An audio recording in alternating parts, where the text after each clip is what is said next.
যমুনার স্রোতে আমি দাঁড়িয়ে আছি। এখন আপনারা দেখতে পাচ্ছেন যে কি পরিমাণে এখানে স্রোত, আর এই যে স্রোতের যে নমুনা দেখেন দেখেন দর্শক কিভাবে স্রোত।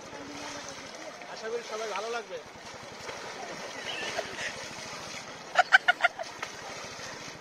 আমরা কোন সীমান্তে আছি বলেন? আমরা কোথায় আছি এখন? এখন আছি আমরা ইন্ডিয়ার ঠিক বর্ডারের পাশে, বাংলাদেশ আর ইন্ডিয়ার বর্ডারের পাশে আমরা অবস্থান করছি। আর এখন আমরা ইন্ডিয়ার ভিতর চলে গেছি।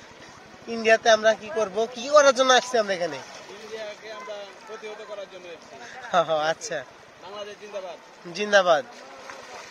আমরা যদি ইন্ডিয়ার এইদিকে আগুন লাগাই দিই তাহলে কেমন হবে?